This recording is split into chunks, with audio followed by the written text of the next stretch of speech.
আমি জানি আজকে আমার কথাগুলো শুনে আমাদের যারা প্রবাসী ফ্যামিলি আছে তারা হয়তো কষ্ট পাইবে।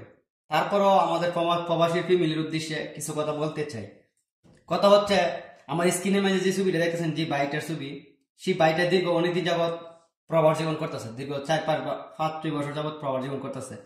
তো এখন সামনে ঈদ আসছে, অবশ্যই আমরা প্রবাসীরা শত কষ্টর পরও আমরা যদি ইচ্ছে হই ফ্যামিলির মুখটা দেখার জন্য।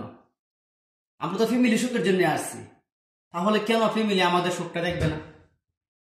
কিছু কিছু ফ্যামিলি আছে, প্রায় 100%-এর মধ্যে মনে করবেন 80% ফ্যামিলি প্রবাসীদের সাথে বেইমানি করে, প্রবাসীদের সাথে গাদ্দারি করে। আরে ভাই, আমরা কার জন্য কি করি? সর্বশেষ শুধু একদম প্রবাসী ফ্যামিলির মুখে এরকমটা মানে শুনতে হই। বাইটাকে দীর্ঘ অনেকদিন পর প্রবাসে করার পরে সে টিকিট কাটছে বাড়িতে যাওয়ার জন্য। তো সে ফ্যামিলি হোক বা বাবা হোক, সেকে বলতেছে যে সে ফ্যামিলির জন্য কিনে কিছু করছে না, ফ্যামিলির জন্য কিনে কিছু করতেছে না। বুঝে না একটা মানুষ কতটুকু ফ্যামিলি মানে নিচে নামলে এরকম কিছু কথা বলতে পারে একজন প্রবাসী বাইরে একজন সন্তানকে তার বাবা বলছে। ভিডিওটা হয়তো আমি দেখছি, তারপর আমি আপনাদের মাঝে তুলে ধরছি। তো আমি বলতে চাই এটাই, একজন প্রবাসী কইতে যা কিছুই করে, সে কইতে নিজে ভিডিওটার মধ্যে বলছে যে সে বোনকে বিয়ে দিছে, 2টা ভাইকে বিদেশ আনছে, ঠিক আছে। তারপরে বলতেছে যে মানে ফ্যামিলির জন্য কিছু করছে না। ভাই, আমরা কষ্ট যদি আপনারা দেখতেন, তাহলে কখনো আপনারা মনে করেন এইগুলো কথা মনে করেন আপনার নিজে হইতো না, চোখে আসতো না, ঠিক আছে। মানে আমরা সত্য কাজের ব্যস্ততার পরও, দীর্ঘ কষ্টের জীবন কাজ করার পরও কষ্ট করতে আমরা মুখে লাগে না। যখন ফ্যামিলির কাছে আনন্দ পাই, সুখ পাই, তখন কিন্তু খুবই খুবই ভালো লাগে, ঠিক আছে। আর অনেকদিন পরে যখন বাড়িতে যাইতে চাই, অনেক প্রবাসীর সাথে এরকমটা করে প্রবাসী ফ্যামিলি, যে বাড়িঘর করা হইতেছে না, বাড়িঘরে ইট লাগাইবার বাকি আছে, চাল লাগাইবার বাকি আছে, সব কিছু আবদার একজন প্রবাসী পূরণ করে। একজন ভাইয়ের আবদার, বোনের আবদার, আত্মীয় স্বজনের আবদার, হ্যাঁ, নিজের আবদার তো কিছু লাগবে না একজন প্রবাসী।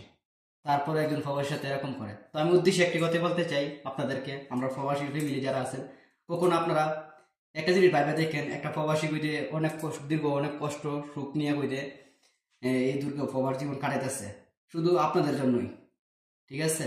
সে নিজের জন্য কিছু করে না। আপনারা কষ্ট পাইবেন না। আপনাদেরকে বলতেছি এটাই, আপনারা সন্তান, কেউ ভাই, কেউ সন্তান, ঠিক আছে। সবার জন্যই আমরা আইসি প্রবাস জীবন, সবাইকে সুখে রাখবার লাগে। আপনারা কষ্ট পাইবেন না, হয়তো আপনারা জন্ম দিচ্ছেন, আপনাদেরকে আমরা যতদিন আপনারা দুনিয়ার মাটিতে আছেন ততদিন আপনাদেরকে আমরা করতে হবে। তবে আপনাদের মুখে যখন এগুলো কথা শুনি, হ্যাঁ, তখন কিন্তু খুবই কষ্ট লাগে। আজকে হয়তো এই প্রবাসী ভাইটাকে বলছে, কি নিশ্চিত আছে যে আমাকে বলবে না? অবশ্যই আমাকে বলবে, ঠিক আছে। তো আপনাদেরকে বলুন, আপনারা দয়া করে প্রবাসীদেরকে এরকম কিছু কথা বলবেন না। যদি বাড়িতে যাইতেছে একজন প্রবাসী, তাকে আসার জন্য উৎসাহ করবেন, ঠিক আছে। যে বালা নাস আইসা বেড়াইতে যা, দীর্ঘ অনেকদিন প্রবাস জীবন করতেছিস, আয়া আমাদের মুখটা দিকে যা, আমাদেরকে একটু দিকা যা, ছেলে সন্তানের দিকা যা, ভাই বারাদার যারা আত্মীয় স্বজন সবাইকে দিকা যা।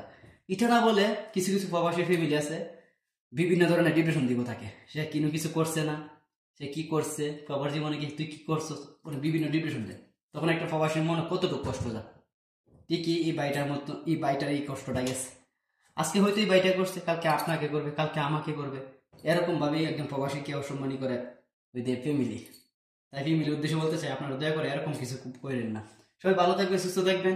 ভিডিওটা করার উদ্দেশ্য এটাই, ভিডিওটা আমার সামনে পড়ছে তাই ভিডিওটা আমি করলাম।